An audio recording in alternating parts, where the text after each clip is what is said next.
PDIP secara biologis kesannya pro-Cina dan anti-Amerika karena ada sejarah yang mengatakan Pak Karno dieksekusi dalam tanda petik oleh CIA. Kesannya miring ke Cina lebih karena tidak suka Amerika karena dendam sejarah. Apakah begitu aslinya? Ya tidak juga. Ini layak untuk dipelajari lebih jauh. Karena itu saya menyempatkan mempelajarinya dengan beberapa buku yang saya baca. Setelah saya perdalam akar masalahnya, saya bermaksud memberikan pandangan lain, sesuatu sudut pandang yang baru. Setelah membaca beberapa buku sejarah berbasis studi lapangan beberapa bulan terakhir ini, saya mencari fakta untuk memahami apa yang terjadi di Indonesia sejak tahun 1960 hingga akhir tahun 1969. Sepanjang tahun 60-an tersebut, sejarah Indonesia itu benar-benar pelajaran kelas dunia. Masa itu ada Kennedy, CIA, Soviet, Peking, Soekarno, Marilyn Monroe, PKI, Soeharto, wanita di sekeliling Soekarno, serta petinggi PKI di sekitar istana.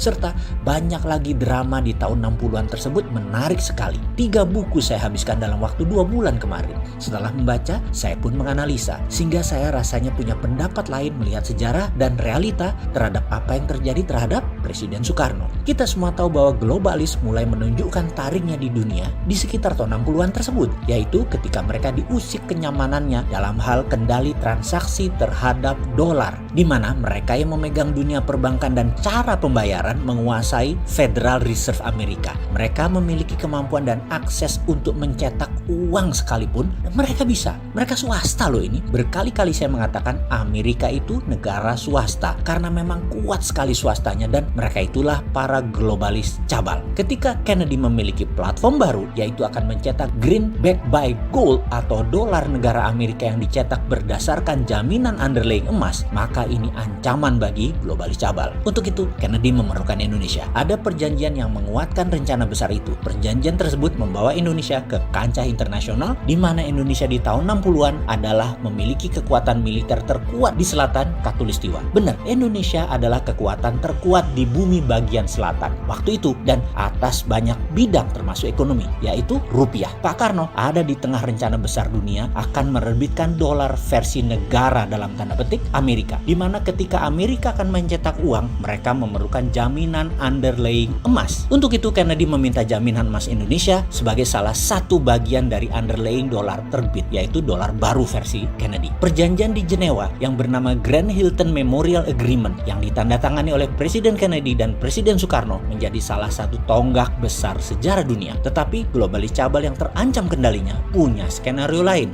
Kennedy ditembak di Dallas. Mobil kenegaraan yang tidak pernah jalan pelan saat itu jalan di bawah 20 mile per jam yang seharusnya tidak boleh, dan 3 arah peluru menerjang Kennedy bersamaan, meninggal di tempat beliau saat itu. Inilah konspirasi panjang yang belum pernah jelas terungkap hingga saat ini. Di belahan bumi lain, Pak Karno baru turun dari pesawat di Bandara Kemayoran kala mendengar berita kematian Kennedy. Pak Karno terkejutnya bukan main, shock. Karena apa? Karena hal ini membuyarkan skenario kerjasama Indonesia Amerika atas terbitnya dolar berbasis emas atas nama negara Amerika atau Federal Dollar. Semua akhirnya tinggal sejarah ketika Pak Karno pun oleh globalis cabal dilengserkan. Skenario ini globalis yang punya, sedangkan CIA hanya pelaksana. Karena Amerika akan mendadak menjadi negara patriotik nasionalis. Begitu juga Indonesia menjadi negara patriotik nasionalis, bukan di bawah globalis lagi. Dan globalis cabal tidak mau skenario itu. Baik, kita melompat sebentar ke masa kini. Ketika Trump pidato di PBB bulan lalu, dia secara jelas mengatakan, saya mendukung negara-negara untuk berdaulat masing-masing yang bisa diartikan deglobalisasi, anti globalis cabal. Dan itu gaya Trump banget, patriotik. Trump menjadi Kennedy baru, dan banyak yang menduga dia akan diasasin atau dibunuh oleh globalis cabal seperti cerita di dalam The Simpsons yang belum pernah meleset menceritakan kejadian di masa akan datang, termasuk ketika Trump jadi presiden dan cerita Trump terbunuh. Tetapi Trump adalah Trump dan Amerika adalah Amerika. Mereka tidak pernah berubah sejak lahirnya. Tujuannya jelas, menjadi sheriff dunia, menjadi pengendali dunia. Agaknya kebencian terhadap Trump oleh globalis cabal ini sudah puncaknya ketika September 2020 kemarin Trump melakukan perombakan sistem transfer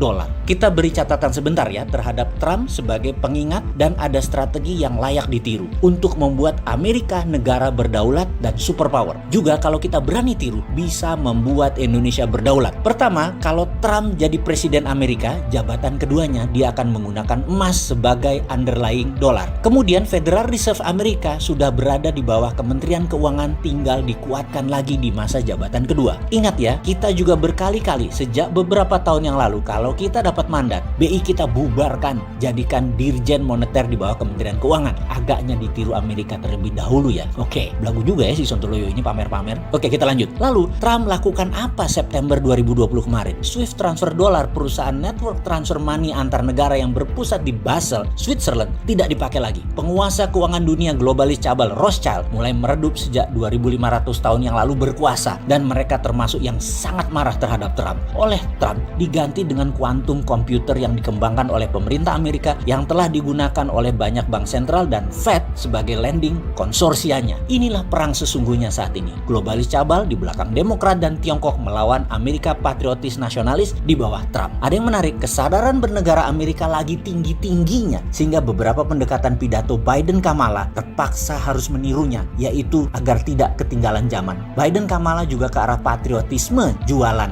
untuk pemenangan dalam Pilpres nanti. Jadi ada pengamat intelijen pertahanan dunia yang mengatakan kalau Biden menang tetap akan perang melawan Tiongkok juga globalis karena Amerika mendadak menjadi negara patriotik. Jadi Trump atau Biden, Amerika tetap Amerika.